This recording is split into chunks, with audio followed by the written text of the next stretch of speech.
थल सेना अध्यक्ष की कमान रविवार को लेफ्टिनेंट जनरल उपेंद्र द्विवेदी ने संभाल ली है। इसके साथ सैन्य इतिहास में एक सुखद और ऐतिहासिक संयोग भी जुड़ गया है कि उनके साथ सैनिक स्कूल रीवा में पढ़ने वाले दिनेश त्रिपाठी नौसेना प्रमुख हैं। एक ही स्कूल में पढ़े एक ही बैच के दो छात्र थल और नौसेना के शिखर पदों पर पहुंचे हैं। यह संयोग पहली बार बना है। दोनों अधिकारियों के साथ एक संयोग यह भी है कि दोनों एक ही क्षेत्र विंध्य के रहने वाले भी हैं। उपेंद्र द्विवेदी मध्य प्रदेश के रीवा जिले के ग्राम मुड़िला थाना गढ़ के रहने वाले हैं, तो वहीं नौसेना प्रमुख दिनेश त्रिपाठी समीपी जिले सतना के महुडर गांव के रहने वाले हैं। दोनों की क्षेत्रीय बोली बघेली है। सैनिक स्कूल के पूरा छात्र सम्मेलन में दोनों का अक्सर रीवा आना जाना लगा रहता है। सर, आपके भाई सेना अध्यक्ष बन रहे हैं, देश की कमान संभालेंगे, कैसा महसूस कर रहे हैं? निश्चित रूप से ये हमारे परिवार के लिए और रीवा के लिए बहुत गौरव की क्षण है। हम लोग बेसिकली रीवा ग्राम मुड़िला गढ़ के पास वहाँ के रहने वाले हैं। मेरे छोटे भाई की प्रारंभिक शिक्षा दीक्षा 5वीं तक अंबिकापुर में हुई, फिर सैनिक स्कूल रीवा में पढ़ा।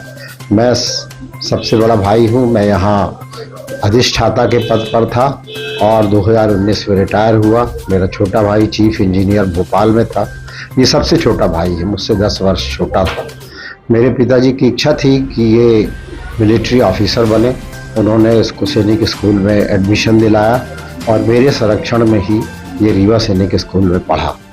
बाद में इसने एनडीए की अपने आप परीक्षा दी और उसमें अच्छे अंक प्राप्त करके 1984 में सेना में प्रवेश किया।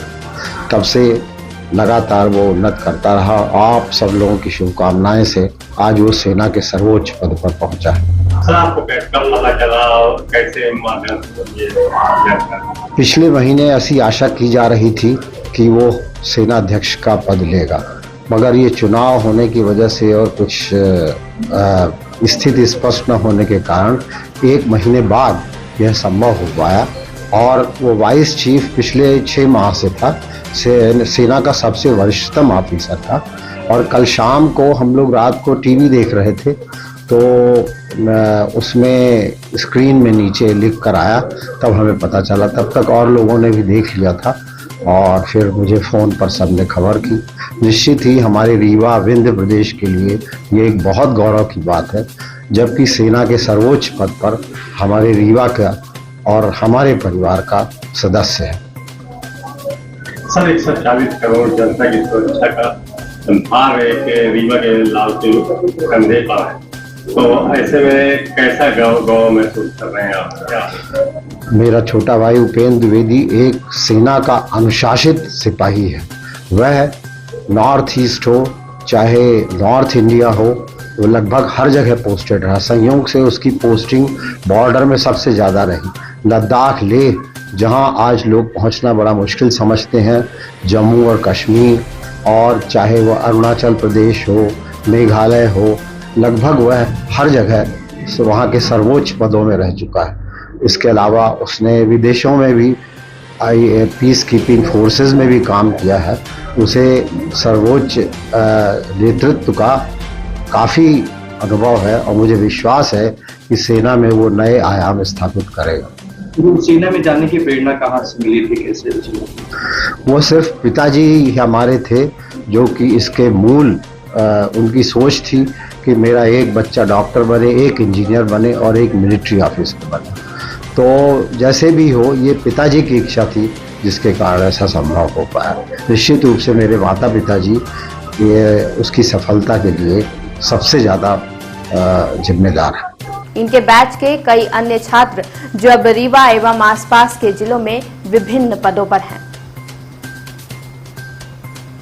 सैनिक स्कूल रीवा के लिए यह स्वर्णिम दिन है, क्योंकि दोनों एक ही बैच 1973 से 81 के छात्र हैं।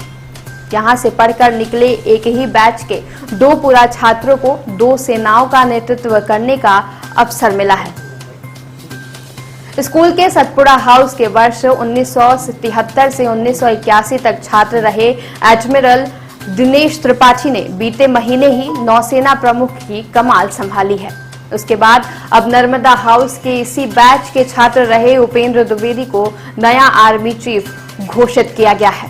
सर, आपके विद्यालय के छात्र आज देश की कमान संभाल रहे हैं, प्रमुख बनाए जा रहे हैं सेना के, कैसा महसूस कर रहे हैं? आज का दिन हमारे लिए अत्यंत गर्व का विषय है, जहां हमारे पूरा छात्र लेफ्टिनेंट जनरल उपेंद्र द्विवेदी परम विशिष्ट सेवा मेडल, अति विशिष्ट सेवा मेडल, वर्तमान में भारतीय उप सेना अध्यक्ष के पद पर कार्यरत है और 30 जून को वो भारतीय सेना अध्यक्ष की कमान संभालेंगे।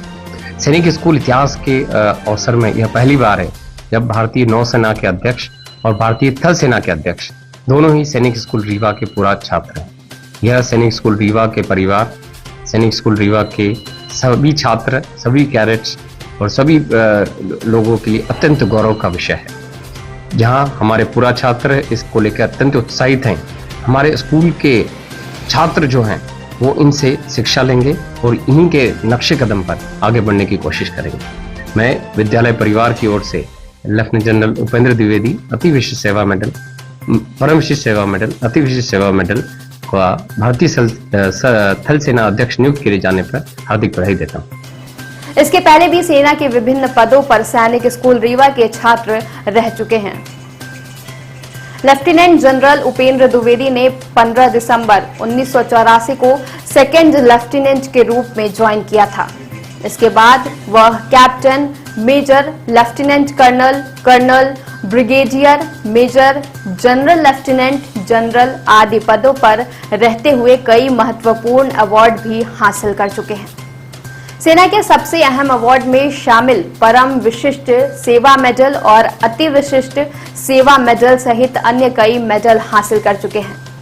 कई वर्षों तक वह विदेश में भी सेवा दे चुके हैं।